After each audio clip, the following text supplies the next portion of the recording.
Hola, hola, hola.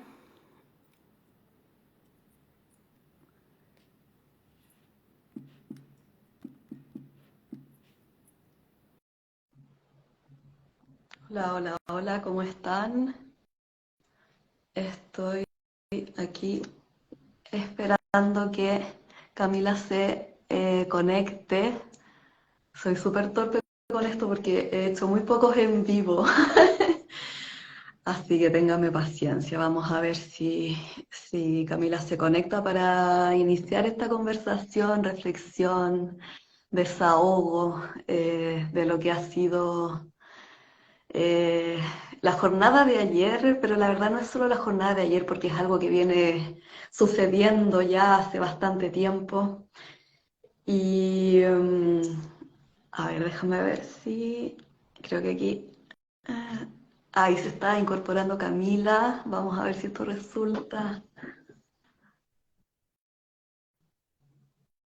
Creo que acepté la invitación. Ay, ¿por qué dice que no puede unirse? A ver ahí. Ay, estas cosas de internet, ¿no? Estoy intentando que Camila ingrese a la... Ay, ahí está. Ahora sí, ¡Ey, hola, hermosa! Ahora sí. Ahora ya los nervios son compartidos. ya estamos. Pues, Eh, qué difícil.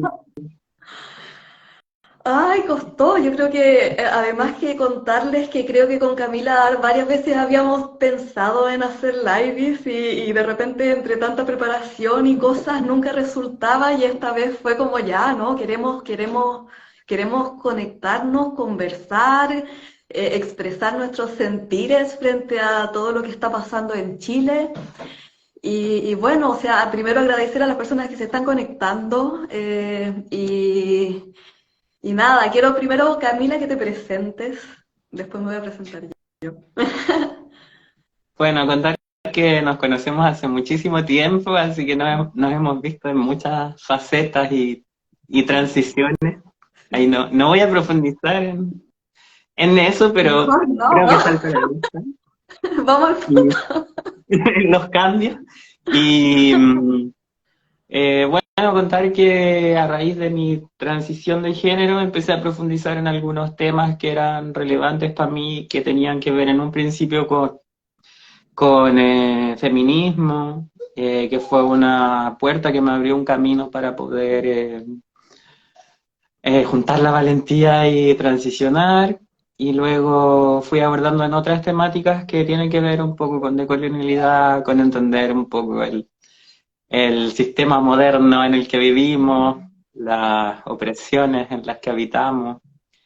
Y bueno, mi camino va un poquito por ahí, tratando de descubrir las cositas que nos ofrece estas materias. Y tratando de Sí, pues. aplicarla a la vida. Tratando de aplicarla a la vida. Así pues, bueno, para quienes no me conocen, mi nombre es Lua. Yo soy abogada, soy fotógrafa, tengo especialización en área de derechos humanos, formada en la Universidad Federal de Río de Janeiro. Camila, que es humilde, no ha dicho nada, pero ellos están formando también en magíster en área de género. Ambas investigamos género. Tenemos una perspectiva decolonial, este es nuestro lugar de habla y nuestro abordaje a todas estas problemáticas parte desde ese lugar. Eh, y, y bueno, y decidimos, como estaba explicando en un inicio, hacer este en vivo para problematizar, reflexionar y sobre todo yo creo que Camila debe compartir ese cansancio de todos estos especialistas políticos que aparecen en la televisión, que parecen estar tan alejados de lo que es como la realidad del día a día de la gente La y calle. especialmente de ciertos grupos, ciertos grupos que están siendo, históricamente han sido marginalizados de la sociedad. Y creo que, no sé si quieres comenzar con algo que te gustaría analizar sobre lo que ha sido ahora, que lo que comiences tú y de ahí vayamos fluyendo, a ver cómo qué es lo que sale de esto. Sí, Sí. tengo un par de ideas, pero creo que igual es importante mencionar que ambas habitamos, digamos que Latinoamérica, como con harto énfasis en que hemos estado en Brasil, hemos estado habitando la situación de Brasil y hemos estado habitando también la situación de Chile como activamente en ambos lugares. Y eso también nos abre una mirada que yo creo que es transversal a lo que viene pasando un poco en el continente y también nos da una posibilidad de mirar esto como un fenómeno global y ver cuáles son las particularidades que van surgiendo en un territorio, en el otro, qué cosas sí son como reproducción de la misma fórmula, qué cosas son Sobre todo eso, sí. cuestiones nuevas, que son de acá, de Chile nomás.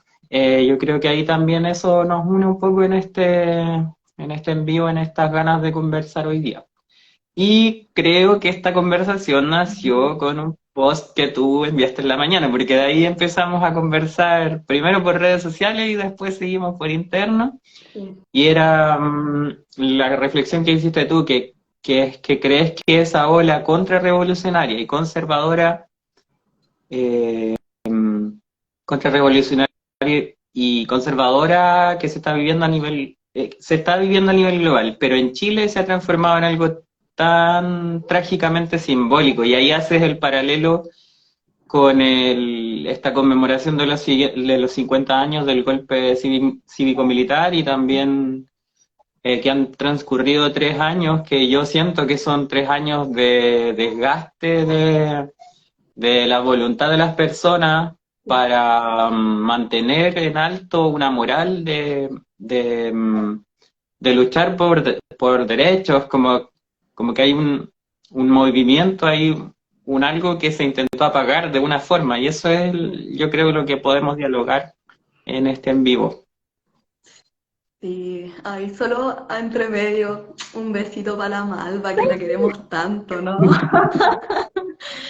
Eh, eh, a ver, yo creo que principalmente es eso, creo que no se puede hacer un análisis de lo que pasó ayer solo en base a lo que pasó ayer, sino que esto es un proceso en donde se están replicando dinámicas, estrategias que ya han sido utilizadas por otros gobiernos fascistas en otros lugares del mundo, y que son estrategias comprobadas, que sirven, que son efectivas. Que primero el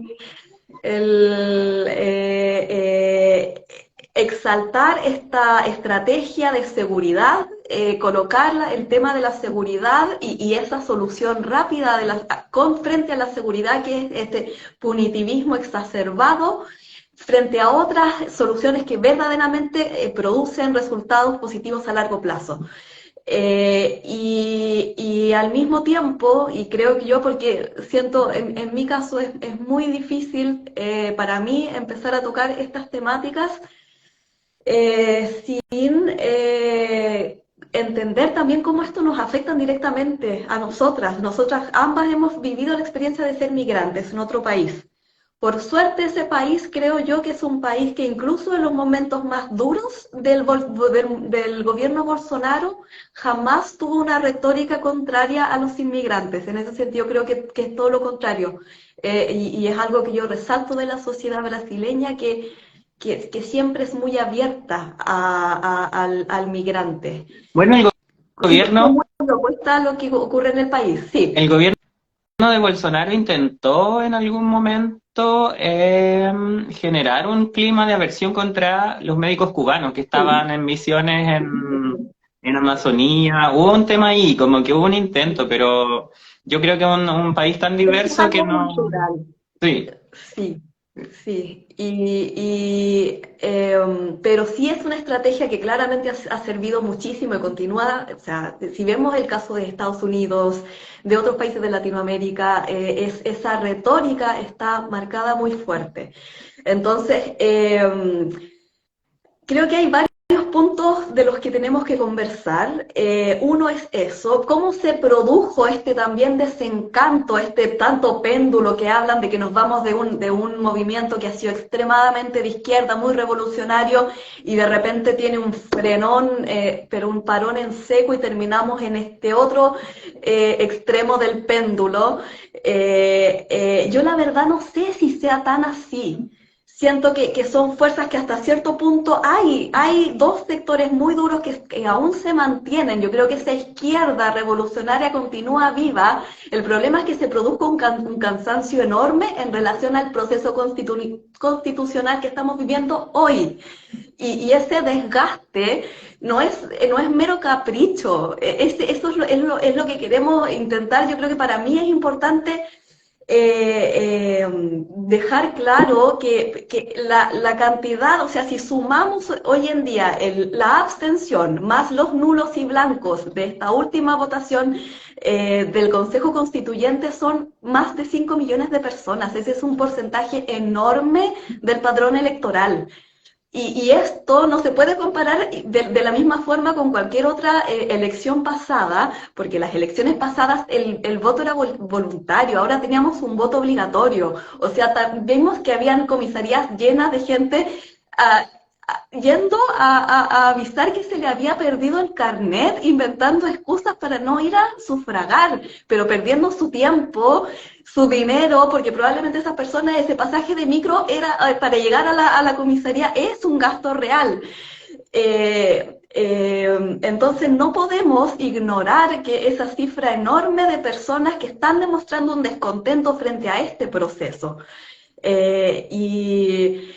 ¿Y por qué se produce ese descontento? No sé si tienes algún análisis en relación a eso, o quieres complementar algo en lo que estoy diciendo hasta ahora. Bueno, tengo un par de ideas. Yo viví muy en la calle esto, y yo sé que 5 millones más de personas lo vivieron. O sea, sé que en gran medida los números de los nulos, de las abstenciones de los blancos, se corresponden con más o menos las personas que salieron a la calle. No sé si te acuerdas que hubo una gran marcha de los 2 millones de personas en Santiago, y luego en regiones también eso se replicó. O sea, yo creo que se puede hacer un paralelo entre las personas que queríamos en un principio no era una nueva constitución, en un principio solo era manifestar descontento, era un movimiento completamente acéfalo, sin un destino certero, digamos. Había una búsqueda de manifestar el descontento, y eso se fue articulando de cierta manera. Había una articulación en la calle mismo que se fue dando de manera espontánea, y eso, siento yo, fue arrebatado por la clase política, fue arrebatado, si lo miramos un poco más desde afuera, ¿no?, por la institucionalidad democrática, que es un poco el sistema político que conocemos y que sabemos que más o menos funciona porque históricamente fue implantado en las colonias europeas, ¿no?, como única posibilidad de articulación Válida. comunal válida, claro, pero sabemos que, digamos, ese sistema nos llegó sesgado desde el inicio. Es un sistema profundamente elitista, es un sistema que, si bien trata de generar un consenso común, viene de un paradigma filosófico que es utilitarista, que busca el mal menor, ¿cierto? Y en ese mal menor puede terminar afectándose demasiado a la persona, digamos, que representa ese mal menor.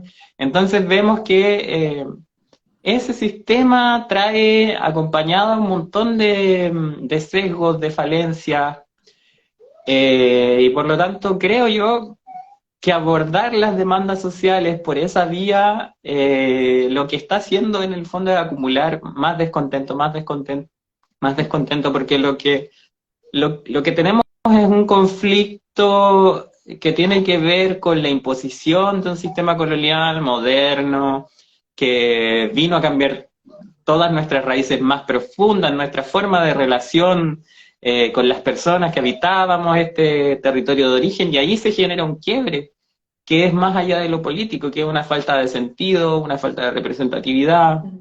Entonces, claro, hay una mirada muy macro que se puede hacer, ¿no? Como de esta falta de sentido del sistema democrático como un sistema político de organización válido, Sí. y luego hay una cosa ya más particular, más territorial, que es lo que tiene que ver con Chile, con este movimiento, con una clase política que es patronal, viene digamos, de, de una tradición terrateniente española, Sí. que se instaura acá como extractivista, y eso lo sigue perpetuando en Patriarcal. el tiempo.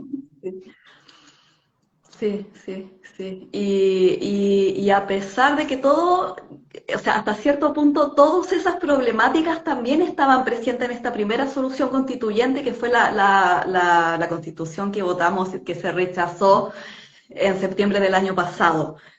Pero lo que vino de ahí para acá, y porque yo digo, o sea, yo también, o sea, yo no voy a apuntar con el dedo a quien ha votado por el mal menor, porque yo quizás todas las grandes elecciones de mi vida hice lo mismo. Pero sí me parece muy preocupante que hoy en día esa izquierda salga, esa izquierda que aún cree en esta vía política, en la vía política del proceso que vivimos actualmente, venga a apuntar con el dedo a las personas que se abstuvieron, votaron nulo o blanco como si fuesen el gran problema, como que no llegó, no en el fondo no contribuyen nada, y nosotros como que fuimos los causantes de que del triunfo del Partido Republicano, y no es así. Lo que pasa es que cuando ya llega a un punto en que la farsa es tal, en el fondo, porque no hay cómo llamarlo, o sea, Totalmente. hablemos sinceramente, o sea, la Constitución ya se empezó a redactar en marzo, hace más de un mes atrás, yo creo, por un comité de expertos que eligieron a dedo por todos los partidos políticos, en una reunión interna, o sea, todas las críticas que podríamos haber hecho a este primer acuerdo del año del 2020, ahora llegó a una expresión tan máxima, tan elitista, tan alejada de las demandas sociales, y además colocando un montón de amarras, porque en el fondo, ¿cuál es el rol verdadero que iba a cumplir en este proceso este famoso Consejo Constituyente que estaba siendo elegido? O sea, cuando tenemos que la propuesta viene de una comisión experta, cerrada, designada a dedo, como ya lo dije, y cuando esa comisión tiene también un rol al final, o sea, lo que podían aportar este Consejo Constituyente también en el tema de la armonización, parece que vuelve a entrar esta comisión de expertos. Entonces, el real... la real incidencia de este Consejo Constituyente parece que era algo que era más como para medir cómo están las fuerzas políticas, que verdaderamente cuál es la contribución que van a hacer a la redacción de la Constitución. Porque sumado a eso, además, están estas famosas bases institucionales. O sea, en este acuerdo ya había muchas bases que ya estaban fijadas y que eran inamovibles, y que durante el proceso constituyente no iban a poder ser impugnadas. O sea, y entre esas cosas está, creo que las tengo por acá algunas, pero bueno, las cosas básicas del respeto a la dignidad de la persona, pero se habla de que Chile es un país unitario, republicano. Se habla también, bueno, ahora yo creo que va a quedar como no sé, Es una horrible. declaración de buena fe, como que Chile es un país social, de derechos, que en la práctica claramente cuando tenemos al Partido Republicano redactando la Constitución, todos sabemos que eso no va a ser así. Pero en el fondo ya está tan amarrado lo que podía salir de ahí, que yo sinceramente por esta vez dije, ya, no más, ya. Y eso sumado también a una... y yo creo que eso también es lo que le falta, la autocrítica que le faltó a la derecha, al gobierno actual, es cómo en vez de mantener el que era su real espíritu, las promesas de campaña, adopta después de este primer triunfo abismal del rechazo, adopta todos estos discursos de la derecha, la aprobación de la ley Naín, aprobaciones de proyectos mineros, toda esta lógica extractivista, o sea, todo lo que había dicho que iba a realizar en el fondo, terminamos realizando cosas completamente diferentes. Ay, a ver, es que hay muchas cosas que quiero, pero no quiero, no sé si quieres contribuir en algo hasta ahí. Sí, hay una reflexión que hiciste que es nueva dentro de la conversa que hemos tenido hasta ahora, que es el sentido de esta comisión, ¿cierto? Me parece que pasa a ser, tal como te decía, un elemento meramente cosmético dentro de todo el proceso. Y, y como dices tú, y yo no lo había pensado antes, ¿no? Esta forma de medir fuerzas que también va posicionando al candidato de aquí a una elección presidencial, que al final es lo más terrible que nos está pasando. Por un lado estamos amarrando una constitución fascista que ya viene resuelta, como dices tú, desde las bases, desde que se cierre este acuerdo, digamos, en el Congreso. Pasa por esta comisión de expertos. que vamos a llamar cosmética. Sí, porque claro, tal como dices tú, no hay nada que debatir. Está todo cocinado, están esos 12 artículos, como dices tú, amarrados. Entonces, hacer énfasis ahí en cómo esto desde un inicio ha sido un fraude para bajarle la intensidad a la demanda social. Yo creo que por dos cosas, simplemente porque el sistema político se quedó sin posibilidades, no tiene otra salida, no tiene, dentro del sistema neoliberal, capitalista, moderno, colonial, no existe una salida que no sea a través de la clase política, es impensable. Y desde ese lado, las herramientas que la política nos está ofreciendo son insuficientes. No nos sirven, no nos dan, no son participativas, no son representativas. Y la clase política termina montando un show que es solo cosmético. Y ahí quería como puntualizar en eso, porque me pareció importante la reflexión que hiciste. Y a ver, bueno, para continuar también, porque la idea es cómo llegamos a esto, cómo caímos en esto. Y yo creo que, y voy a ir como desde, como contrarreloj, no sé cómo explicarlo, así como desde los hechos más cercanos hacia los más Un lejanos. recuento. Creo que la aprobación de la ley Nain Retamal para mí fue como ya la gota que rebalsó el vaso, de verdad. Yo creo que para ambas también que hemos vivido, tú mencionaste en un inicio que este conversatorio también implica, o este análisis implica nuestra experiencia, la experiencia de ambas también de haber vivido durante muchos años en otro país, particularmente la realidad de Brasil. Y yo viví en un estado que es muy violento, que no fue el que viviste tú, Río de Janeiro, es un estado ya el nivel de violencia policial, de racismo estructural, de genocidio del pueblo negro es impresionante.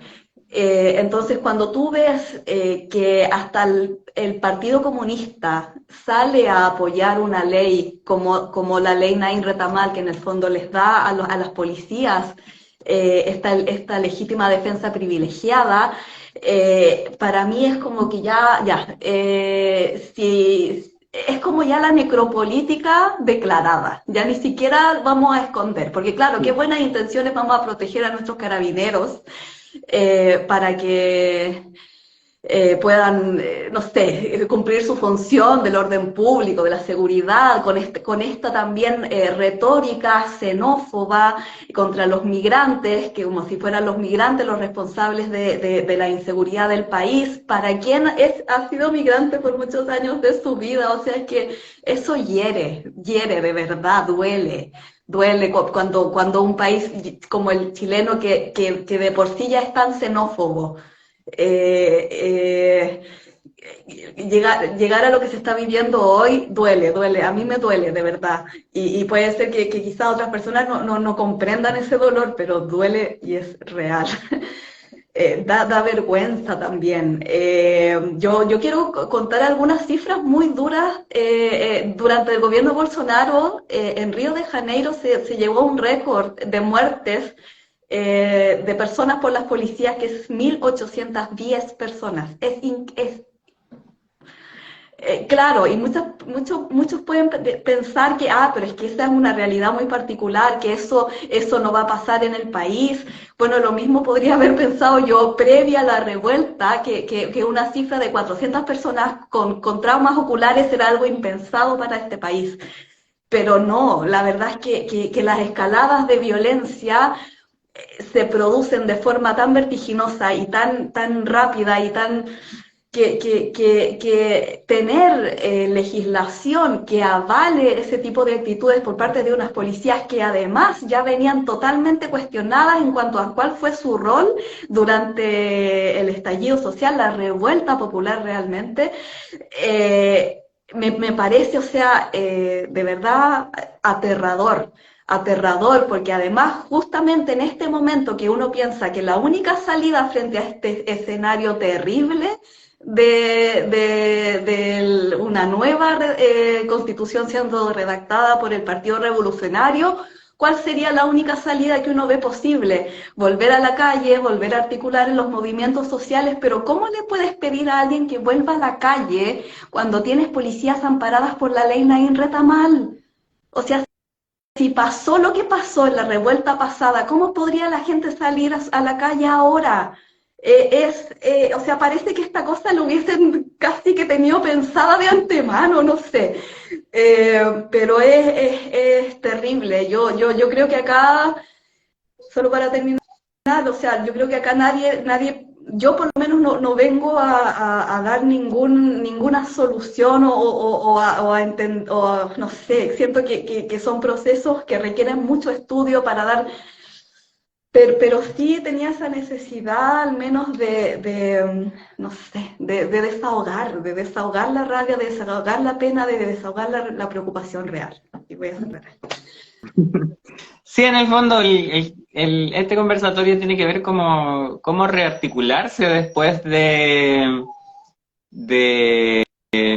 del trauma de ser engañados nuevamente y ser engañadas en un sentido tan profundo. O sea, la clase política termina jugando con el deseo genuino de las personas que habitamos este territorio de mejorar nuestra situación material, que al final es eso lo que está en juego, es una lucha de clases, una lucha racial, una lucha de género, ¿cierto? Que intenta restituir cosas que son esenciales para nuestra supervivencia. En el fondo es una lucha por sobrevivir, no es más que eso.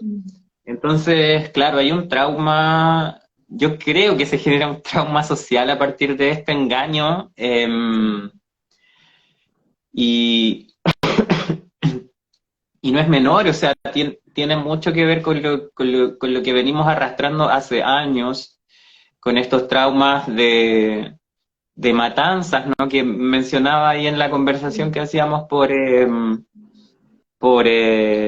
Instagram, por escrito, que tenía que ver con la matanza de la Escuela Santa María, que es una de las cosas más recientes, ¿no? Que recuerdo como lucha obrera, que fue, digamos, aplastada brutalmente por una fuerza policial. Después recuerdo el proceso de la chilenización, que tiene elementos racistas y xenófobos totalmente expuestos, o sea, es muy claro verlos, y eso también es posible verlo ahora. Entonces son olas y olas de represión y tratar de salir, ¿no? de estos movimientos represivos. Entonces se ve que hay una cuestión de lucha de clases, se ve que hay una cuestión de imposición de un sistema extractivista que influye también en las personas, porque pensamos el extractivismo como una cosa que va hacia los recursos naturales, pensando en este paradigma, ¿no? Económico clásico de que los recursos naturales son explotables y,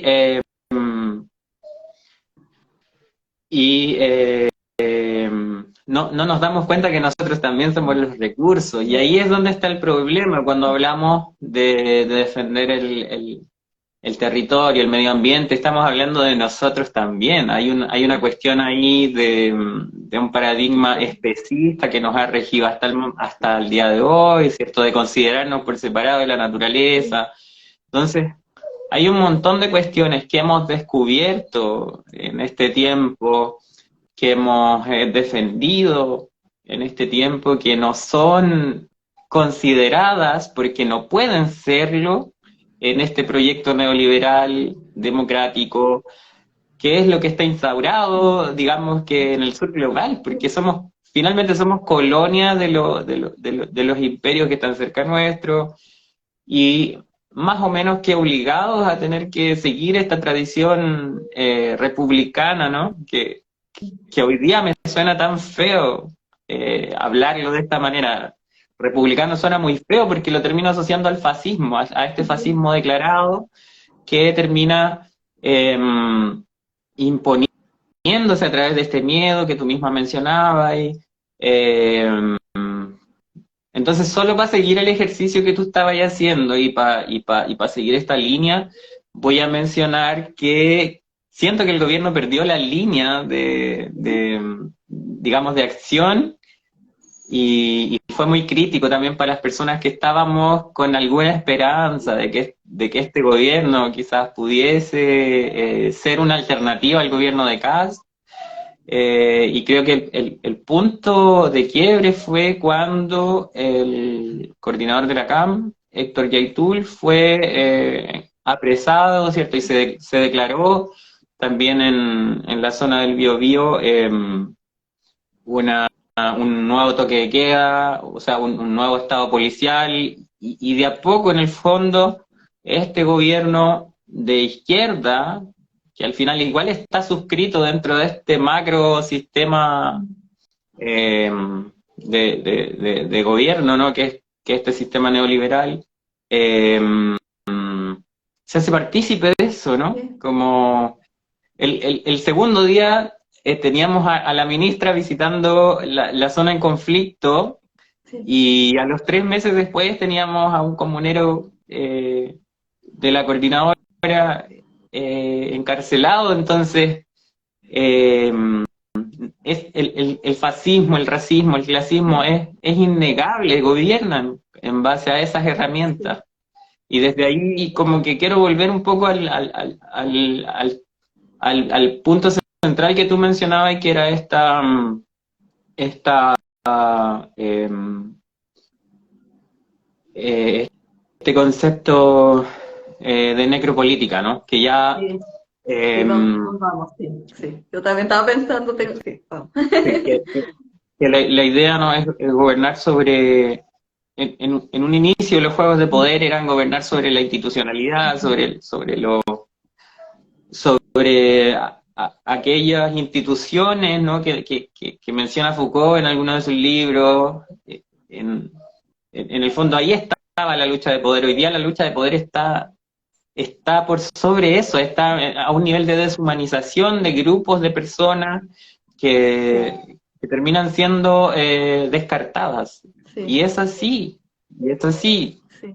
Y ahí te dejo la pelota de nuevo, porque tú cachai un poco más el caso de Brasil. No sé si cacho tanto más, pero algo, claro, yo mencioné un concepto que es la necropolítica, que es un concepto de un filósofo que se llama Chillemembe, para quienes no lo conocen. No sé si se pronuncia así exactamente su nombre, pero en el fondo lo que dice es como él crea la hipótesis de que hoy en día la soberanía en verdad radica en la capacidad de elegir quién puede vivir y quién debe morir. Y yo siento, y yo siempre tengo el cuidado de esa línea inicial del texto Necropolítica, decirlo tal cual, es quién debe vivir, o sea, quién puede vivir y quién debe morir. O sea, hay como un mandato a la muerte, en el fondo. Y que claramente dentro de la sociedad hay determinados grupos que son los que deberían morir. En estos grupos claramente tenemos a las personas migrantes, las personas negras, las personas racializadas, en conjunto, indígenas, no sé, bueno, personas LGBTQIA+. Entonces, ¿y por qué yo digo que la promulgación de esta ley Naín Retamal de alguna manera es una manifestación abierta de esta necropolítica dentro de la propia legislación? Porque esto es, o sea, y ya lo estamos viendo en los pocos casos en que han habido personas. Yo estoy en estos momentos transmitiendo desde Coquimbo y pocas semanas atrás una persona migrante, un carabinero, le dio muerte porque se saltó un control, parece, de tránsito. Lo mató. Entonces estamos hablando, y claro, se escudó en el hecho de que no, la persona lo intentó atropellar, pese a que por lo visto hay declaraciones de otras personas testigos que dicen que esa agresión no ocurrió. Ni qué hablar del primer caso de aplicación de la ley Naín Retamal, que fue para dejar libres a 5 carabineros que estaban envueltos en un caso de apremios ilegítimos durante la revuelta. ¿Y por qué? Porque son la retroactividad de la ley penal. Cuando la ley penal es más favorable al imputado, puede tener este efecto retroactivo. Eso nuestros legisladores deberían tenerlo claro. Y eso está bien cuando nosotros estamos hablando entre particulares, o sea, cuando el Estado quiere condenar a un particular, la retroactibilidad de cualquier ley que sea más favorable está ok, porque tiene esa lógica de proteger a la persona más, no sé, más desvalida frente a esta relación totalmente desigual entre lo que es el Estado y el individuo. Pero ¿qué pasa cuando la persona que se ve beneficiado de eso es un agente del Estado? Entonces, ahí esa retroactividad no debería haberse aplicado, perdonen. Estoy súper nerviosa, no estoy acostumbrada a estudiar libros en vivo. Entonces eso, ya tenemos dos casos claros al menos de que la ley Naín se está aplicando para los casos de la revuelta. Otro, un caso de una persona migrante a quien le dieron muerte por no haber parado en un control de tránsito, no sé. Y creo que ahí también vi que hubo también una denuncia de un chico trans masculino que sufrió una agresión también bien brutal en una comisaría en Santiago, no sé exactamente cuál. Entonces, o sea, los ejemplos claros ya están. ¿Quiénes son las personas que se están viendo afectadas? Las mismas de siempre, en el fondo, podemos decir. Pero el problema es que hoy, con el triunfo del Partido Republicano, con esta ley Naín Retamal, sus vidas están expuestas a un peligro mayor que es real, un peligro mayor que es real. Es real. Y Y eso es lo más triste. es licencia para matar, es licencia para dirimir por cuenta suya. Eso quiere decir actuar como jueces de la misma causa, en la misma calle. Y desde ahí hay una falta al sistema democrático. O sea, como que el propio sistema se termina boicoteando a sí mismo, porque ya no tiene más herramientas para estar, para sustentar. Es algo tan impuesto, ¿no? Que no tiene otra herramienta que no sea a través de las armas. Y eso es lo que va quedando de manifiesto. Y por otro lado viene esta necesidad de exaltar los ánimos xenófobos, fascistas, lo voy a repetir varias veces, porque de otra manera... Racistas, Chile es un país profundamente racista. De otra forma no se sustenta un sistema impuesto por las armas. De otra manera, no, como sociedad no aceptaríamos estar en esta lógica de oprimidos el tiempo entero, el tiempo completo. Aceptamos en el fondo que nos pongan un fusil en la cabeza a cambio de que nos hagan sentir seguros, de que no vamos a ser muertos en la calle, de que no vamos a ser asaltados, asaltadas, asaltadas. Y no tomamos en cuenta todo lo que estamos sacrificando como libertades personales, como derecho a manifestarnos. Estamos entrando en una dictadura avalada por la democracia. Y este no es un concepto que haya inventado yo ahora en vivo, lo viene diciendo Lilith Herrera hace un tiempo, lo viene comentando también eh, Leonor Silvestri, que son algunas personas que he escuchado por ahí que lo mencionan. No sé si lo habrán inventado ellas directamente o tiene algún otro sustento teórico, pero me remito a eso. Y Me remito a esta trágicamente ocurrieron dictadura. 50 años del golpe, que es lo más.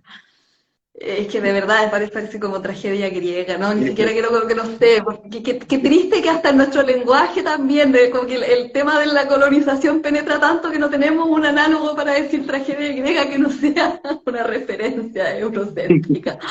Es real. Ay, por Dios, pero bueno, creo que me entienden lo que quise decir.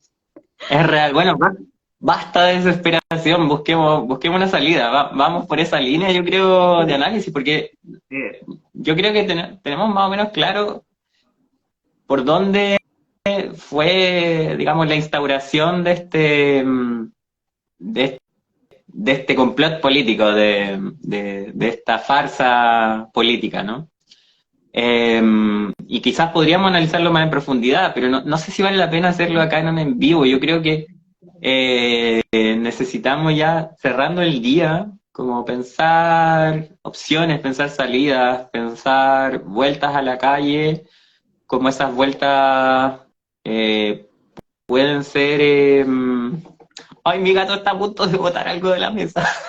¡Oye! ¡Ay! Bebés michis.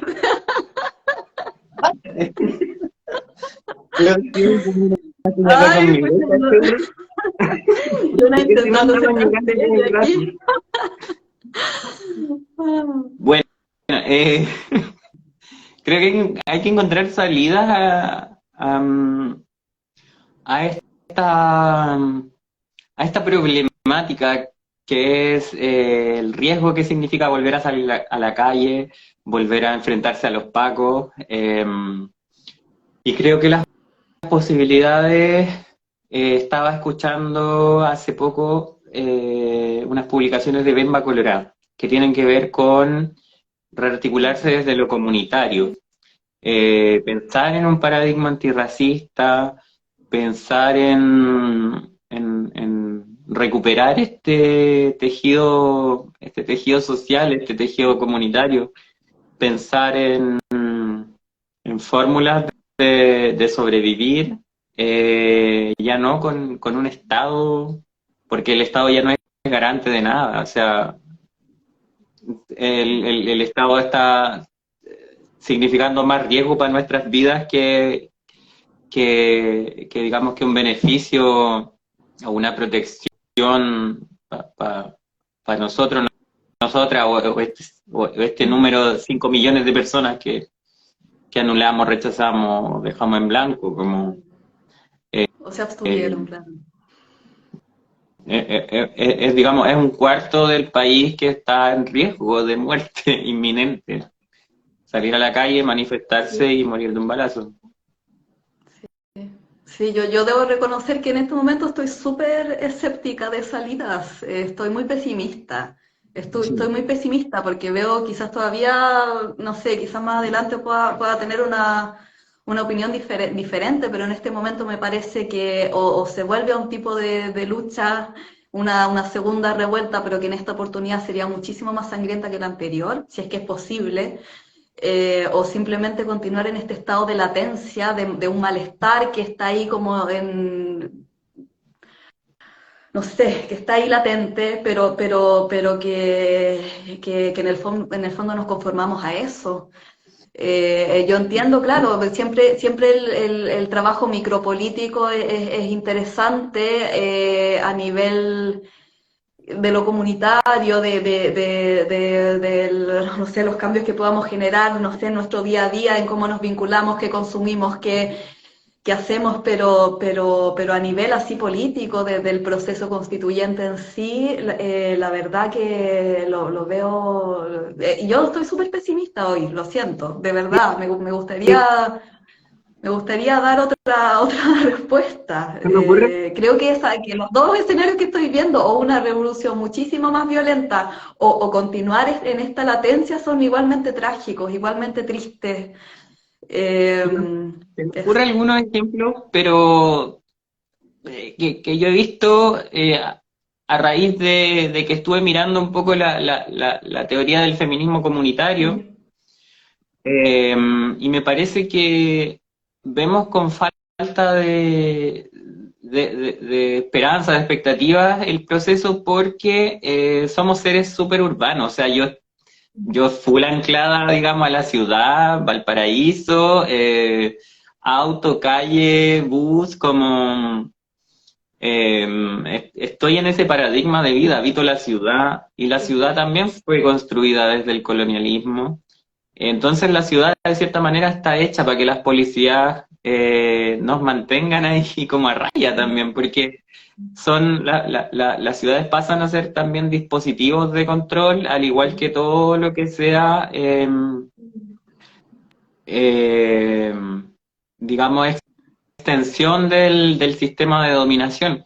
La cuestión es, ¿qué pasa en lo que no es urbano? ¿Qué pasa en los otros territorios? En los territorios donde la policía no logra llegar, en los territorios donde no hay Estado, porque el Estado simplemente no tiene interés de estar ahí.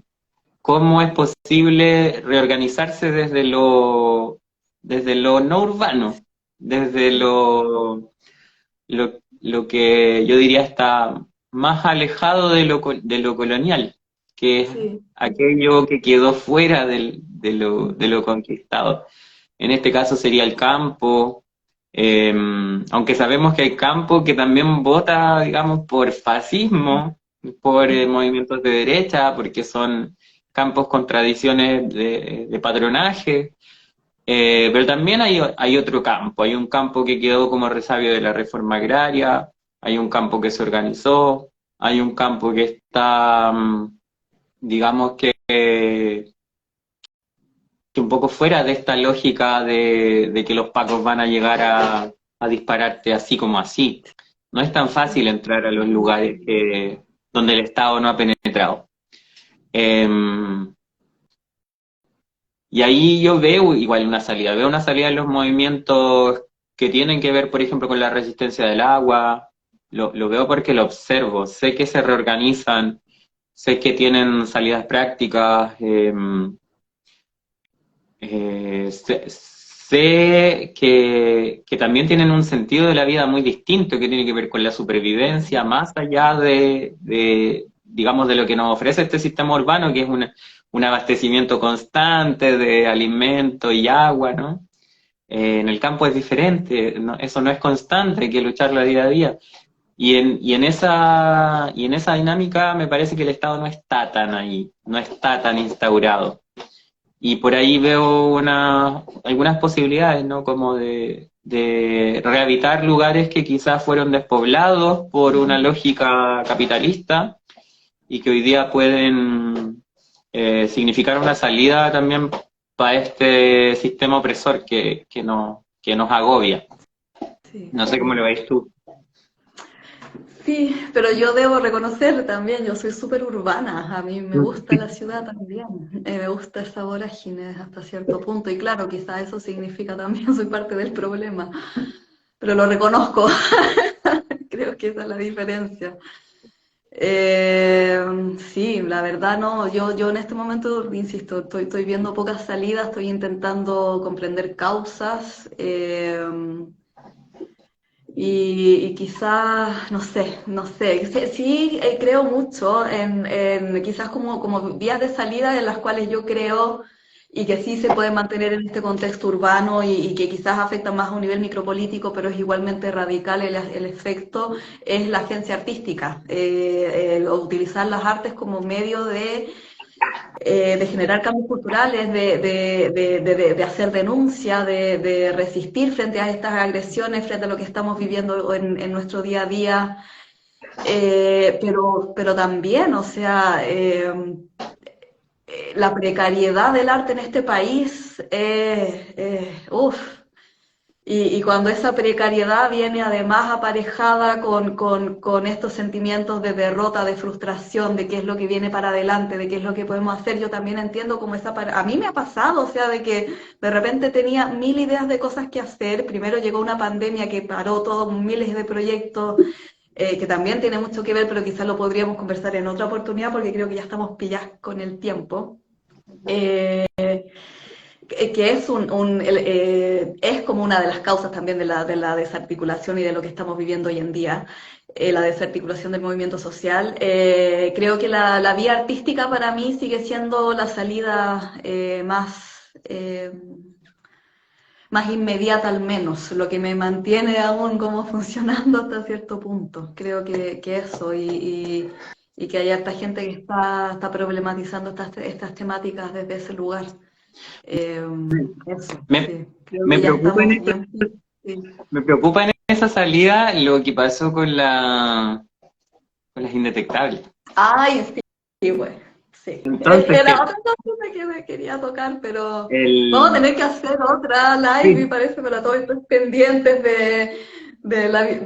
es que, ¿por qué hablo de la pandemia? Porque uno, como Achille Membe habla que el precursor de la necropolítica es justamente la biopolítica, que fue lo que vivimos durante la pandemia en Chile, que en Chile se vivió de una manera muchísimo más exacerbada de cómo se vivió en otros países de Latinoamérica y del mundo. Pero claro, el tema de las indetectables también para mí fue como el primer gatillo de, ¿qué es lo que está pasando aquí con esta izquierda que sale a pedir cárcel para una colectiva trans travesti? ¿Qué es lo que está pasando aquí? Bueno, y tú ya sabes, yo ya hice el post en esa oportunidad con mis impresiones sobre eso, pero me quedo callada ahora porque quiero escucharte a ti.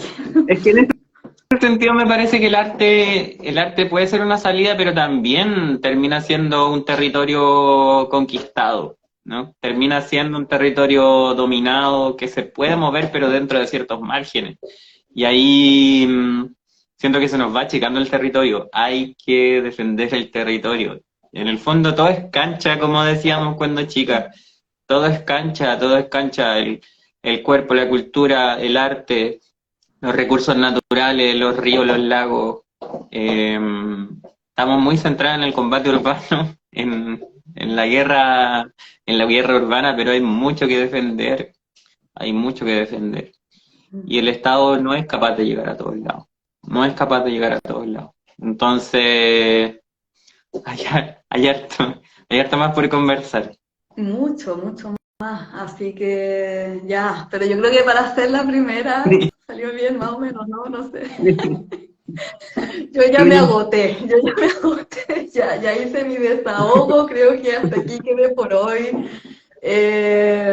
Sí que nos quedan algunos minutitos y volviendo al tema de la pandemia y por qué esta biopolítica previa a la necropolítica, creo que lo que fue muy terrible que pasó acá en Chile y no en otros países es este estado de vigilancia, pero ya no solo del Estado contra el particular, sino del particular contra el particular. Colocar en una cierta jerarquía entre, no sé, el vecino que está mirando al departamento de al lado para ver cuántas personas tienen en su departamento, o esa cosa muy asustadora que a mí me parecía muy asustadora de que cuando uno iba a un café te pedían tus datos, tu RUT, tu mail, tu teléfono, por si algún momento alguien se enfermaba. Eso era asustador y creo que es justamente un poco lo que justifica un poco esta vigilancia como adoptada por el particular, esa vigilancia del particular contra el particular creo que es uno de los grandes factores de la victoria del Partido Republicano, a Bueno, nivel no, quizás no consciente, pero lo es, sí. el, el- el panóptico de Foucault, ¿no? Como el Exactamente. sistema de vigilancia y de autovigilancia replicado, pero ya hasta el último eh, recóndito lugar que les quedaba, que era el ser mismo, ¿no? Sí. Y me gusta tu reflexión porque también avala lo que partíamos diciendo al principio, que es la instauración de un Estado fascista. O sea, no es, no es una, no es una metáfora esto de que sea un Estado fascista, es que nos estamos convirtiendo en un sistema fascista. Tiene todos los componentes, racismo, xenofobia, eh, eh, Transforio. y estos sistemas de dominación que tú nombrabas y que vienen de los sistemas de dominación nazi. O sea, esto es literalmente un fascismo. Estamos viviendo en el fascismo. Es una democracia fascista. Una democracia eh, dictatorial, como Y decía la la paradoja literatura es que lo estamos viviendo cuando tenemos un gobierno que no sé, del papel. previo a la revuelta era la posición más de izquierda dentro de la política chilena. Eso es lo paradójico de esto. Iba a decir lo paradoxal. Pero lo Pero, paradójico de todo esto es que incluso con un gobierno de izquierda, el Estado fascista está venciendo. Venció, ya venció. mención. Y lo paradójico para mí era que la nueva constitución que queríamos, ¿no? Que queríamos que reemplazara la de Pinochet va a terminar siendo la misma de Pinochet actualizada, Sí. con un par con un par de adendas que vienen del Código Civil, del Código de Aguas, como cosas que ya teníamos. Sí, sí, sí. Así que ya, nada, no sé, creo que estamos en la última. Primero agradecer a todas las personas que se quedaron aquí escuchándonos y bueno, y las que vengan y quieran escucharnos después, ahí va a quedar la grabación. Muchas gracias a ti, Cami, por No, así gracias. sumarte a última hora. Fue como que estábamos conversando hoy día en la tarde y fue como, ya, yo quiero hablar, como que ya siento que ya esto me superó. ¿Te animáis a Gracias que por abrir hagamos el algo? espacio. Nos animamos. Y así fue, no preparamos nada previo a esto. Yo estaba en una reunión de las 4:30 hasta las 6, o sea, esto fue, bueno, un poco quizás desorganizado, inorgánico, porque a mí me gusta que las cosas sean así, que sea caótico más que falsos órdenes. De Así que acuerdo. muchas gracias, Cami. Me encantaron todas tus colocaciones. Yo creo que la discusión da para muchísimo más. Por supuesto, no estamos haciendo aquí una discusión teórica sobre qué es necropolítica o sobre qué es esta cosa, sino eran impresiones, para mí desahogos y eso. Y de verdad, Camila, gracias por cada una de tus contribuciones a esta discusión, que fueron maravillosas. Gracias a ti por abrir el espacio. Gracias. Así que nos despedimos y vamos a ver cómo paro esto. Ahora, esta es la parte difícil para que quede Yo grabada creo esta que un cuestión. cierre ¿Cómo aquí se con la hace? X nomás. ¿Con la Quiero X una X arriba. nomás? Ya, Sí, vamos. yo creo. Finalizar video.